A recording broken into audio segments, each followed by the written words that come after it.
তাতে খেদিলে। প্ৰথম খেদাৰ লগে লগে পাব্লিক আছিল, যথেষ্টখিনি লৰালৰি আছিলে। আমাৰ দুটা গ্ৰুপ হৈ লৈছিল। তাৰপিছত খেদি থৈ অহাৰ পিছত হাতীটো দ্বিতীয়বাৰ যে আহিছে গমেই নাপালে। মানে টৰ্চটো এনেকৈ মৰাৰ লগে লগে ইমান জোৰত খেদি আহিলে।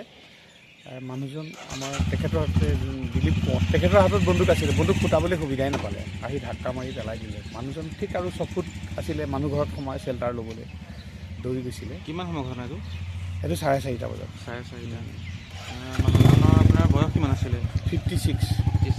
তেওঁ কি পোষ্টত আছিলে? তেওঁ ফৰেষ্ট গাৰ্ড। কোনটো ভিতৰত আছিলে? শিলঘাট ভিতৰত। কালি 3:30মান বজাত ঘটনাটো হৈছিলে। হাতী আগবেলাতে আহি আপোনাৰ গোটেইখন ঘূৰি ফুৰিছে, একদম বাঘৰ চুকলৈকে। আমাৰ এইখিনিৰ পৰা একদম গোটেইখন ঘূৰি আছে। তাৰপৰা গোটেই ৰাইজ আই মাতৃ সকলোৱে চাই আছে, ৰখীয়া হৈ আছে। তাৰপৰা 3:30মান বজাত হাতীটো ওলাই আহিল।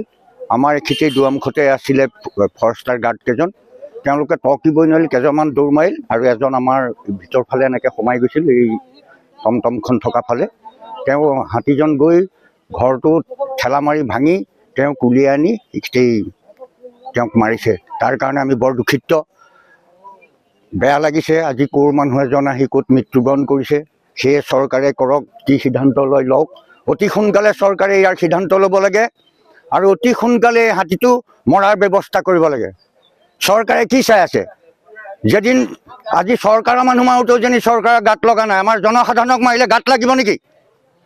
চৰকাৰে এইবিলাক বুজি পাইছেনে নাই? কিমান মানুহ মাৰিছে? 95 বছৰীয়া এজন মানুহক আমাৰ পেলাই থৈছে। চৰকাৰে তাৰ দায়িত্ব লৈছে, ঘৰ বনাই দিব চৰকাৰে। কোন আহিছে ইয়াত চাবলৈ? এজন পুলিচ নাহে, এজন ডাঙৰ মহলৰ বিষয়া মানুহ নাহে। আজি কিমান মানুহৰ অপকাৰ কৰিছে। কালি সেই মাইকী মানুহজনীৰ গাৰ কাপোৰ টানি নিছে, মানুহজনীক নেপালে বুলিহে। পোৱাহেঁতেন কি কৰিলেহেঁতেন? অতি সোনকালে চৰকাৰে ইয়াৰ বিবেচনা কৰিব লাগে আৰু এই হাতীটো মৰাৰ ব্যৱস্থা কৰিব লাগে। কালি প্ৰায় 11টামান বজাত হাতীটো আমাৰ গাঁৱৰ ইটোমূৰেদি ওলাই আহি পদুম শইকীয়া নামৰ মানুহ ঘৰত ঘৰ ভাঙিলে মানে খিৰিকীখন ভাঙিলে আৰু তাৰ কাষতে মানুহ শুই আছিলে। মানুহৰ কাপোৰ লৈ আহিছে, মানুহকেইগৰাকী মানে কথমপি বাচিছে। তাৰপিছত হাতীটো এফালে পিছফালে গৈ বাঘৰ চুকত কাৰোবাৰ কিবা অনিষ্ট কৰিছে। আকৌ হাতীটো 4টা বজাত আমাৰ গাঁৱলৈ উভতি আহিছে।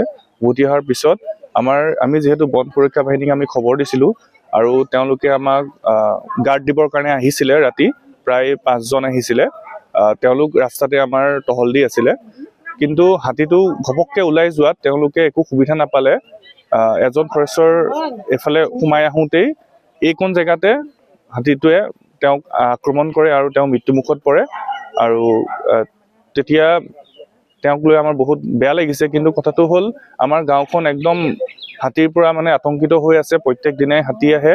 গতিকে আমি চৰকাৰক দাবী কৰিছোঁ, আমাৰ মানুহখিনিক সুৰক্ষা দিয়ক। আৰু কেইদিনমানৰ আগতে আমি DC মহোদয়লৈও মেইল কৰিছিলোঁ, কিন্তু তাৰ আমি একো ৰিপ্লাই পোৱা নাই। আমি জানো আমাৰ নগাঁও ডিষ্ট্ৰিক্টৰ ডিচিজন বহুত ভাল বুলি। আমি আশা কৰিছোঁ তেওঁ আমাক সুৰক্ষা প্ৰদান কৰক আৰু আমাৰ গাঁৱৰ যিমানখিনি মানুহৰ অনিষ্ট হৈছে তেওঁলোককো যাতে ক্ষতিপূৰণ দিয়ক, তাৰ বাবে আমি দাবী কৰিছোঁ চৰকাৰক। কালি ইয়াত 3জন আছিলে, আমি শুনামতে 5জন আহিছিলে। ইয়াত 3জন আছিল, 3জনেই আহিছিলে।